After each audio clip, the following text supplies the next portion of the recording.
মোহাম্মদ হাসান বলছি, রাজশাহীতে আসছি। ঘটনা হলো সারা বাংলাদেশ অল পৃথিবী হয়েছে শ্রমিক দিবস, তাই আমরা আজকে আসছি রাজশাহীতে প্রধানমন্ত্রীর এই যে শ্রমিক দিবসের মিটিংয়ের জনসভায়। এবং প্রধানমন্ত্রী আমাদের গরিব দুঃখিনীর জন্য 2 মাস ধরে যেগুলো করছে, 2 মাস সরকারে খাল খনন এবং ফ্যামিলি কার্ড, আবার আপনার যে কৃষক কার্ড দিচ্ছে, আবার সম্মানে আপনার যে মৌলবীতে যে ভাতা দিচ্ছে এবং ফ্যামিলি কার্ড দিচ্ছে, এই জন্য আমরা খুবই খুশি।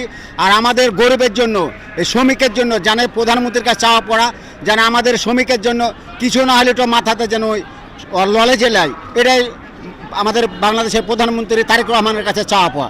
আমি আপনার এটা নিয়ে আমি রাজশাহীতে এবং ভোট করেছি, ওই আমাদের মন্ত্রীর মেয়রের, আবার আমাদের তারেক রহমান 300 ফিট আসছিল, আমি লাল সবুজ জার্সি গায়ে দিয়ে, এবং ম্যাডাম মরেছিল তাও এসেছিলাম।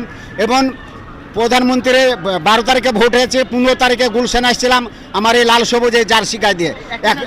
না একই না, আমি শার্ট বানাচ্ছি 11,000 টাকা দিয়ে, 60টা শার্ট বানাচ্ছি জার্সি। আমার বেটাক দিয়েছি, আমার ভাইকে দিয়েছি এবং আমার বন্ধু বান্ধবকে দিয়েছি এই লাল সবুজের সাজ। কারণ বাংলাদেশের প্রধানমন্ত্রী 35 বছর পরে একটা বেটা ছেলে সরকার হয়েছে প্রধানমন্ত্রী, এর জন্য একটা ভালোবাসার যে নিজের টাকা দিয়ে, কোনো নেতা কোনো ভাইয়ের কাছে আমি 10 টাকাও নিইনি, আমার নিজের টাকা দিয়ে নিজে ভালোবাসা, প্রধানমন্ত্রীকে ভালোবাসার জন্য এই আমি মোহাম্মদ হাসান মানে প্রধানমন্ত্রীকে শুভেচ্ছা এবং অভিনন্দন জানানোর লেগে আমি লাল সবুজের এই জার্সি বানাই।